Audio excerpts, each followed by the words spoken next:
নমস্কার বন্ধুরা, ডিসেম্বর মাসের শেষ সপ্তাহে চলে এসেছি আমরা। আজকে ডিসেম্বরের 22 তারিখ শুরু হয়ে গেল বিধানসভার পুষ্প প্রদর্শনী। বিধানসভার যে বার্ষিক পুষ্প প্রদর্শনী, এবছর কলকাতায় এটা সবার প্রথম পুষ্প প্রদর্শনী। এবং কিভাবে আসতে হবে প্রশ্ন থাকতে পারে যে এখানে কি কি আসলে দেখতে পাবেন। এখানে রয়েছে ফুল, ফল, সবজি, ক্যাকটাস, সাকুলেন্ট, বনসাই, মানে সব কিছু। আপনারা একদম সময় নষ্ট না করে 22 থেকে 26 তারিখ অবধি হচ্ছে এই শোটি, আপনারা চলে আসবেন। এর লোকেশান হচ্ছে আকাশবাণীর সামনে, বিধানসভা একদম সেন্ট্রাল কলকাতায় অবস্থিত। এটা আপনারা হাওড়া, শিয়ালদা যেদিক থেকে আসুন না কেন, আকাশবাণীর সামনে আপনাদেরকে নামতে হবে। এবং এর উল্টো দিকেই রয়েছে ইডেনের গেট নাম্বার 5। ইডেনের গেট নাম্বার 5-এর ঠিক উল্টো দিকে বিধানসভার যে 2 নম্বর গেট, 3 নম্বর গেট রয়েছে, এই 3 নম্বর গেট দিয়ে এই পুষ্প প্রদর্শনীতে প্রবেশ করার জায়গা রয়েছে। নমস্কার বন্ধুরা, আমি মিন্টু নন্দী। আপনারা আরও একবার দেখতে শুরু করেছেন আপনাদের পছন্দের ইউটিউব চ্যানেল হবি গাইড নন্দী। যারা সাথে রয়েছেন তাদের সকলকে তো অসংখ্য ধন্যবাদ। যারা আজ প্রথম আমার এই ভিডিওটি দেখছেন, অন্তত একবার চ্যানেলটি ভিজিট করে নেবেন। যদি ভালো লাগে তাহলে লাইক এবং সাবস্ক্রাইব করে সাথে থেকে যাবেন। তা চলুন কথা না বাড়িয়ে একবার আমরা ভেতরে দেখে নিই। আজকে 22 তারিখ, আজকেই উদ্বোধন হলো। উদ্বোধন হতে হতে একটু সন্ধে হয়ে গেছে, তাই আলো কিছুটা কম। আপনারা একবার দেখে নিন যে কি কি ধরনের ফুল, ফল, সবজি, ক্যাকটাস, সাকুলেন্ট এবং পাতাবাহার গাছ এসছে। তারপর আপনারা সপরিবারে আপনার প্রিয়জনকে নিয়ে নির্দিষ্ট সময় চলে আসবেন এই পুষ্প প্রদর্শনীতে।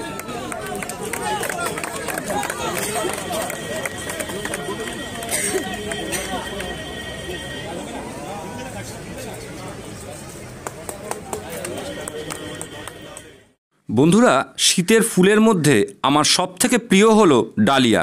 কারণ এই ফুলটির এত বড় আকার এবং রঙের বিভিন্নতা। তা শোয়ের প্রথমেই আমরা দেখে নেব বেশ কিছু ডালিয়া ফুল। এছাড়াও শহরে আমরা যারা বাগান করি, শীতের বাগানে ইচ্ছা থাকলেও জায়গার অভাবে সব রকম শীতের ফুল হয়তো করা হয়ে ওঠে না। তা এই প্রদর্শনীগুলিতে আসলে কিন্তু আমরা শীতের যে কয় রকমের ফুল হয় প্রত্যেক কটি ফুল খুব ভালো ব্লুমিংয়ের সঙ্গে দেখতে পারি। তা চলুন একে একে আমরা দেখে নিই যে এবারের প্রদর্শনীতে ঠিক কি কি গাছ এসছে। বন্ধুরা, সিজন ফ্লাওয়ার তো রয়েইছে, তার পাশাপাশি রয়েছে রং বেরঙের অর্কিড। দেখুন, অর্কিডের এই অপরূপ রং আর তার সঙ্গে অসাধারণ ব্লুমিং আপনাকে মুগ্ধ করবেই। এবং এই অর্কিডের পরেই রয়েছে কিন্তু পাতাবাহারের সেকশান। এখানে কিন্তু রয়েছে বিভিন্ন রকম রং, আকার এবং বিভিন্ন রকম আলাদা আলাদা ধরনের পাতাবাহার গাছ। তা এই পাতাবাহার গাছগুলির মধ্যে অধিকাংশ গাছই রয়েছে ফার্ন জাতীয় গাছ, যেগুলো ইনডোরে খুব ভালোভাবে গ্রো করা সম্ভব। এবং এদের কিন্তু এই যে চিরসবুজ রং, তা কিন্তু আপনাকে মুগ্ধ করবেই। তার পাশাপাশি অন্যান্য বিভিন্ন রং বেরঙের পাতাবাহার রয়েছে, যা কিন্তু নিশ্চিতভাবে আপনাকে মুগ্ধ করবেই। এবং পাতাবাহারের এত বিভিন্নতা এবং এত ভালো গুণমানের গাছ আশা করি এই ধরনের প্রদর্শনীগুলো ছাড়া আমরা খুব কমই দেখতে পারি। যেমন দেখুন, এই যে জায়গাটি, এই জায়গাটির থেকে আমি একদম সরতেই পাচ্ছিলাম না, যেন চোখ আটকে গেছে গাছগুলোর সাথে। দেখুন কি অপরূপ এদের সৌন্দর্য। দেখুন বন্ধুরা, এবছর মিনিয়েচার বনসাইগুলির জন্য সম্পূর্ণ আলাদা একটি ডিসপ্লে তৈরি করা হয়েছে। মামে, সোহিন, সিটো এই টাইপের বনসাইগুলোকে এই ধরনের একটি শেডের মধ্যে রাখা হয়েছে, যা আমার মতে বেশ ভালোই হয়েছে। কারণ ওপেন ডিসপ্লেতে থাকলে এই ছোট গাছগুলির রুট বল খুব অল্প সময়ের মধ্যেই শুকিয়ে যায়। আর এরপরেই আমরা চলে আসলাম বনসাইয়ের মেন সেকশানে। তা আপনারা তো সকলেই জানেন, বনসাই যেখানে নন্দী সেখানে, অথবা নন্দী যেখানে বনসাই সেখানে। তা আপনারা যাই বলুন না কেন, বনসাই কিন্তু বেশ ভালোই ছিল। তবে একটা জিনিস যেটা দেখা গেল, যে গেল বছরের বেশ কিছু গাছ যেগুলো পুরস্কার পেয়েছিল, সেই একই গাছ কিন্তু এবছরও আমরা দেখতে পেলাম। নতুন নতুন গাছ, অথবা আরও ভেঙে বলতে গেলে নতুন নতুন শিল্পীদের গাছ এ শোয়ে কিন্তু আগের মতো আর দেখা যাচ্ছে না। তবে যে গাছগুলো শোয়ের মাঠে রয়েছে প্রত্যেকটি গাছই কিন্তু অত্যন্ত সুন্দর এবং বহু বছর ধরে ট্রেন করা হচ্ছে, তা এক নজর দেখলেই বোঝা যায়। প্রত্যেকটি গাছই কিন্তু খুব সুন্দর। তবে গাছগুলিতে কিন্তু পট সিলেকশনের ক্ষেত্রে একটু প্রাচীন চিন্তাভাবনা কাজ করেছে, এটা আমার ব্যক্তিগতভাবে মনে হয়েছে। এবং আরও একটি জিনিস মনে হয়েছে যে এত সুন্দর ব্রাঞ্চ সিস্টেম, এত সুন্দর স্ট্রাকচারের গাছগুলো এই শোয়ের মাঠে দেওয়ার জন্য এর গোড়াতে একটা ডেকোরেশন মালচিং করা হয়েছে। এই ডেকোরেশন মালচিংয়ের জন্য কিন্তু অধিকাংশ গাছেরই নেবাড়িটা ঢাকা পড়ে গেছে, যার ফলে কিন্তু গাছগুলোর পূর্ণতম রূপ আমরা কিন্তু দেখতে পেলাম না। তা যাই হোক, মোটামুটি এক কথায় বলতে গেলে কিন্তু বনসাই কালেকশান বা বনসাইয়ের যা গাছ এখানে এসছে তা কিন্তু অত্যন্ত সুন্দর। তা এই বনসাইগুলো দেখে নেওয়ার পর এরপরে আমরা চলে যাব ক্যাকটাস এবং সাকুলেন্ট বিভাগের দিকে। ক্যাকটাস বিভাগেও কিন্তু প্রত্যেক কটি গাছ একদম নিখুঁত, যেমনটা ঠিক শোয়ের মাঠে হওয়া উচিত। এদের প্রত্যেকের শেপ, সাইজ, রং এবং এদের যে স্ট্রাকচার সেটা নিয়ে কোনো রকম কথাই হবে না। তবে আমি ক্যাকটাসের ব্যাপারে তেমন বিশারদ না হলেও ক্যাকটাস ভীষণই ভালোবাসি, কিন্তু ক্যাকটাস আমার দেখে মনে হচ্ছে গেল বছরের তুলনায় বেশ কিছু কম এসছে। এরপরে দেখুন সেন্সোভেরিয়া, আমরা ভালোবেসে যে গাছটিকে স্নেক প্ল্যান্ট বলে থাকি, তার কত আলাদা আলাদা ভ্যারিয়েশান। এখানে টোটালি যে সেকশানটা রয়েছে এখানে সব আলাদা আলাদা রকমের মিনি ডুয়ার ভ্যারাইটির আলাদা আলাদা রকমের সেন্সোভেরিয়া রয়েছে। এবং এরপরে আরও কিছু সাকুলেন্ট রয়েছে। একটু লক্ষ্য করে দেখলে দেখতে পাবেন এর পেছনেই কিন্তু উঁকি মারছে এক ঝাঁক মিনিয়েচার চন্দ্রমল্লিকা। শীতের বাগানের ফুলের মধ্যে চন্দ্রমল্লিকা যেন আমাদের সকলের কাছে অত্যন্ত প্রিয় একটি ফুল। এ কি ভরা শীতকালে গাছের গোড়ায় পাকা আম! ঠিকই দেখছেন বন্ধুরা, গাছেও কিছু পাকা আম রয়েছে এবং কিছু কাঁচা আম রয়েছে, সাথে রয়েছে মুকুল। একদম ভরা শীতকালে এই গাছটিতে দেখুন আমের কোনো অভাব নেই। এবং এর পরে রয়েছে এখানে দেখুন একটি বাতাবি লেবু গাছ, যাও কিন্তু একেবারে ফলে পরিপূর্ণ। তার পাশে রয়েছে একটি কমলা লেবুর গাছ এবং তার পাশে রয়েছে একটি মুসম্বি লেবুর গাছ। প্রত্যেক কটি গাছেতেই কিন্তু গাছের আকারের থেকে ফল অনেক বেশি রয়েছে। পাশে রয়েছে একটি কুল গাছ, তার পাশে আরও একটি মুসম্বি লেবু গাছ এবং পাশে একটি বাতাবি লেবু গাছ। এবং দেখুন প্রথম দিন আজ উদ্বোধন হয়েছে, কচি কাচাদের উপস্থিতি কিন্তু ছিল একদম চোখে পড়ার মতো। এবং প্রথম দিন উদ্বোধন হওয়ার পরেই মাঠে কিন্তু ভিড় ছিল লক্ষ্য করার মতো। এরপরেই বন্ধুরা আমরা চলে এসেছি গ্যাদা গাছের কাছে। যদিও এটি খুব সাধারণ একটি গাছ, কিন্তু শীতের বাগানে কিন্তু গ্যাদা গাছ ছাড়া যেন বাগানটিকে অসম্পূর্ণ লাগে। কারণ খুব সামান্য পরিচর্যায় এই গাছটিতে কিন্তু একদম প্রচুর পরিমাণে ফ্লাওয়ারিং হয়। আমি রিসেন্টলি আমার চ্যানেলে গ্যাদা গাছের মাটি তৈরি এবং পরিচর্যা নিয়ে একটি ভিডিও ছেড়েছি, আপনারা চাইলে দেখতে পারেন। দেখুন এখানে বিভিন্ন আলাদা আলাদা ধরনের গ্যাদা ফুলের গাছ রয়েছে এবং তার কিছুটা দূরেই কিন্তু রয়েছে রং বেরঙের সেলোসিয়া। আমরা ছোটোবেলা যে গাছটিকে জানতাম মোরগঝুটি বলে, এটি তারই হাইব্রিড বলা যায়, ডুয়ার্ফ ভ্যারাইটি। তা এরপরে দেখুন বন্ধুরা আমরা চলে এসেছি শীতের সবজির কাছে। বিভিন্ন রকমের ফুল ফলের পাশাপাশি শীতকালে কিন্তু ছাদ বাগানে আপনারা বিভিন্ন রকমের সবজিও করতে পারেন। এখানে যেমন দেখুন টমেটো, ফুলকপি, বেগুন, লাউ, শিম। এই সামনে দেখুন একটি গাছে খুব সুন্দর একটি লাউ হয়ে আছে।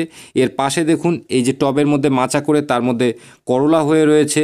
এর যে পাশে রয়েছে এই ফলটিকে আমরা বলি চিচিঙ্গে। তার পেছন দিকে দেখুন একটি শিম গাছ রয়েছে এবং এখানেও দেখুন একটি কিন্তু শিম গাছ রয়েছে।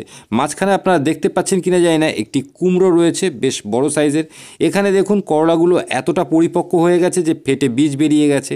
এখানে দেখুন শিমটি কিন্তু বেগুনি রঙের, মানে অত্যন্ত সুন্দর লাগছে দেখতে। এখানে দেখুন শসা যেগুলো রয়েছে এগুলো বাড়তি হয়ে গেছে, ট্রানজিট ড্যামেজ হয়েছে কোনোভাবে। লাউ গাছটি দেখেই সত্যি মনটা খারাপ হয়ে যাচ্ছে। গাছটিতে দেখুন কত বড় বড় দুটো লাউ ছিল। পাশে আরও একটি রঙিন শিম গাছ এবং এখানে দেখুন একটি চিচিঙ্গে গাছ রয়েছে। চিচিঙ্গে গাছের এই চিচিঙ্গেগুলো সাদা রঙের। পাশে দেখুন আমরা নর্মাল বাজারে যেটা কিনতে পাই ডোরা কাটা, সে গাছও কিন্তু রয়েছে। পেছন দিকে দেখুন আরও একটি কুমড়ো দেখা যাচ্ছে। দেখুন আরও এক ঝাঁক রং বেরঙের শীতের ফুল, বিভিন্ন আলাদা আলাদা রকমের ফুল রয়েছে। আপনারা অধিকাংশ ফুলই হয়তো চেনেন, আলাদা আলাদা করে নাম বলতে গেলে ভিডিও আরও দীর্ঘায়িত হয়ে যাবে। এর পরেই রয়েছে কিন্তু গোলাপ। গোলাপকে আমরা প্রত্যেকেই এতটা ভালোবাসি যে গোলাপকে আমরা ফুলের রানী বলে থাকি। তা কিন্তু শুধু বা এমনি এমনি নয়, কারণ এই ফুলটি কিন্তু শুধুমাত্র আমাদের বাগানে নয়, আমাদের মনেতেও একটা স্থায়ী জায়গা করে নিয়েছে। সত্যি গোলাপ গাছগুলো দেখে কিন্তু মন ভরে গেল। এরপরেই দেখুন এখানে যে গাছগুলো রয়েছে এগুলোকে আমরা মেডিসিনাল প্ল্যান্ট বলতে পারি, অর্থাৎ ঔষধি গাছ। পাথরকুচি রয়েছে, আজওয়ান রয়েছে, বাসক রয়েছে, গাদাল পাতা গাছ রয়েছে, তুলসী রয়েছে, বিভিন্ন রকম আলাদা আলাদা প্রজাতির। তা দেখুন বাগানে কিন্তু আমরা ফুল, ফল, সবজি, অর্নামেন্টাল, বনসাই এ সমস্ত গাছের পাশাপাশি 2-4টে করে কিন্তু এই ধরনের মেডিসিনাল প্ল্যান্টও রাখতে পারি। এখানে দেখুন বোগেনভিলিয়া ফুটে রয়েছে।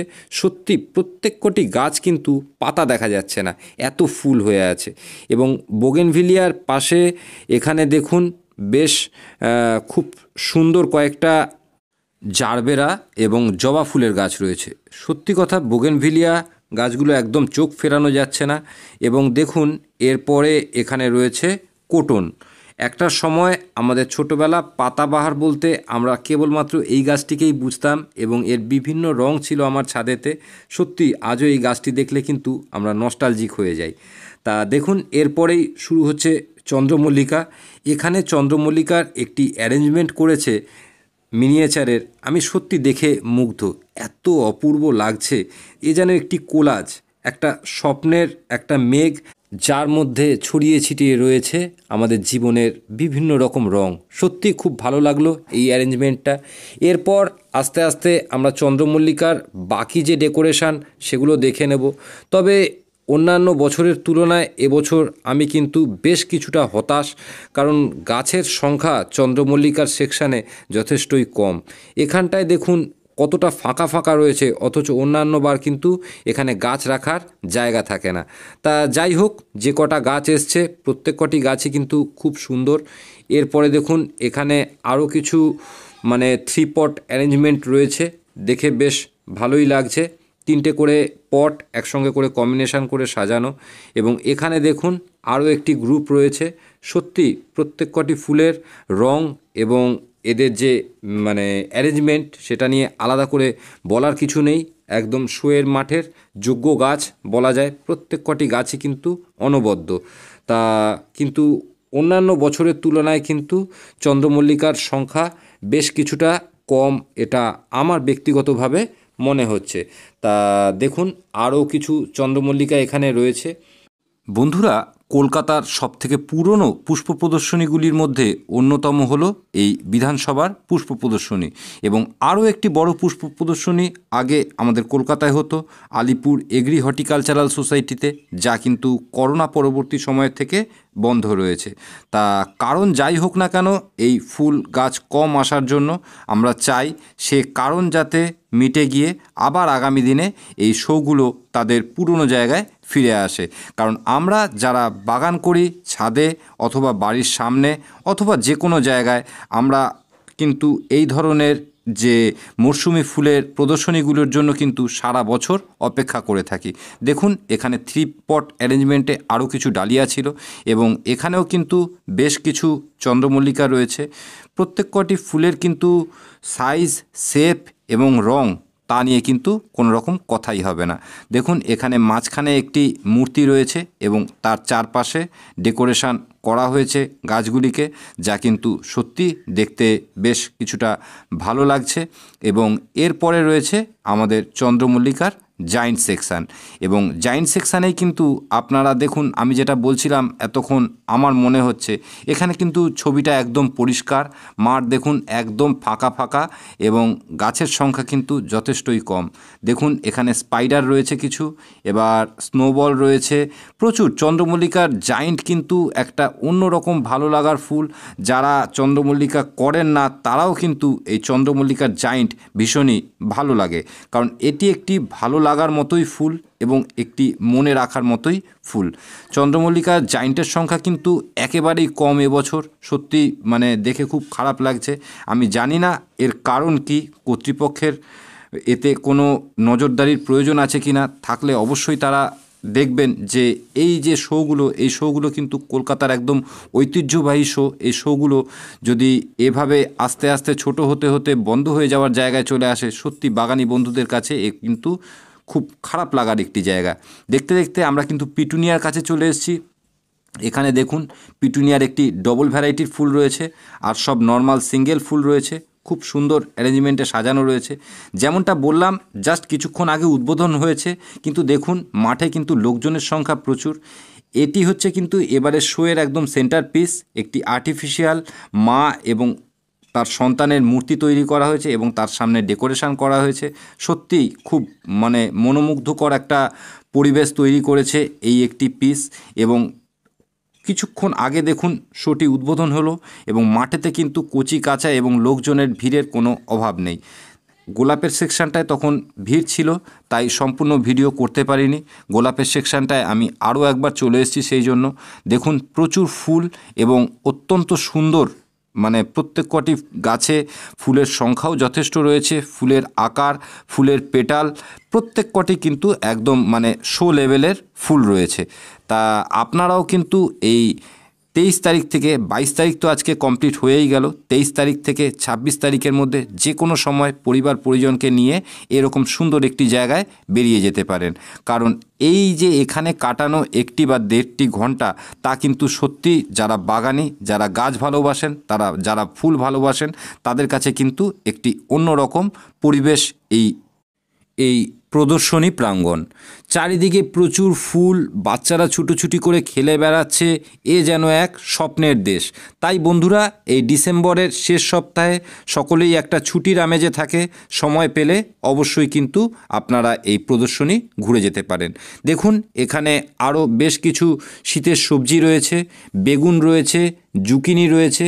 জুকিনি বলতে এ গাছটি কিন্তু দেখতে কুমড়ো গাছের মতোই, কিন্তু এর ফলটি কিন্তু বেশ কিছুটা লম্বা, আমাদের ট্র্যাডিশনাল যে কুমড়ো তার মতো একদমই নয়। এখানে দেখুন একটি পাকা রয়েছে এবং ওপাশে সবুজ একটি কাঁচা জুকিনি দেখা যাচ্ছে।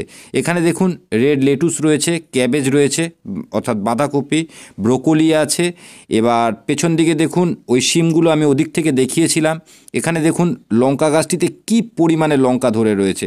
এখানে দেখুন আরও বেশ কিছু লঙ্কা গাছ রয়েছে এবং পরপর এখানে সব লঙ্কা গাছই রয়েছে। এখানে দেখুন একটি খুব সুন্দর বেগুনি রঙের ছোট ছোট লঙ্কার আলা একটি গাছ রয়েছে। পাশে দেখুন একটি লঙ্কা গাছেতে বেশ বড়সড় একটি লঙ্কা, যেহেতু লাল হয়ে আছে সেটি কিন্তু আলাদাভাবেই চোখে পড়ছে। এবং এখানে দেখুন আগে যে আম গাছটি দেখিয়েছিলাম সেই একই প্রজাতির আরও একটি আম গাছ রয়েছে। এই আম গাছটি কিন্তু আমাদের এখানে যে 12 মাসি আম বলতে আমরা ছোটোবেলা থেকে যে গাছটিকে চিনি সেই গাছেরই গাছ। এটির নাম ভেস্তারা, অনেকে ভাস্তারা বলে থাকেন। এখানে দেখুন একটি কুল গাছে কি পরিমাণ কুল হয়ে রয়েছে, পাশে একটি লেবু গাছ রয়েছে এবং এই সামনের গাছগুলো কিন্তু আমি এর আগেও ভিডিওতে আপনাদের দেখিয়েছি। তা বন্ধুরা ভিডিওটি যদি ভালো লেগে থাকে অবশ্যই একটি লাইক করে রাখবেন, আর এ জাতীয় নতুন নতুন নোটিফিকেশানের জন্য অবশ্যই সাবস্ক্রাইব করে রাখতে পারেন আপনাদের পছন্দের ইউটিউব চ্যানেল হবি গাইড নন্দী। তা বন্ধুরা দেখুন এই যে অ্যাসেম্বলির এই গেট দিয়েই প্রদর্শনীতে প্রবেশদ্বার রয়েছে। অ্যাসেম্বলি একদম সেন্টার ক্যালকাটাতেই। এটি আপনারা যখন এখানে আসবেন ইডেন উদ্যানের একদম গেট নম্বর 5-এর উল্টো দিকে অ্যাসেম্বলির 2 নম্বর গেট দিয়ে ঢুকতে হবে। দেখুন বাংলা পোস্টারটিও রয়েছে, যেখানে পরিষ্কার লেখা রয়েছে 22 থেকে 26 তারিখ এই প্রদর্শনীটি চলবে, আর সময় হচ্ছে সকাল 12টা থেকে সন্ধে 7টা পর্যন্ত। তা সকলেই পরিবার পরিজনকে নিয়ে আসুন এবং প্রদর্শনীটি ঘুরে দেখুন। যারা আসতে পারবেন না তাদের জন্য তো প্রদর্শনীর পুঙ্খানুপুঙ্খ বিবরণ সহ ভিডিও রইলই। তা সকলে সুস্থ থাকবেন, ভালো থাকবেন, সাবধানে থাকবেন এবং আনন্দের সঙ্গে বাগান করবেন।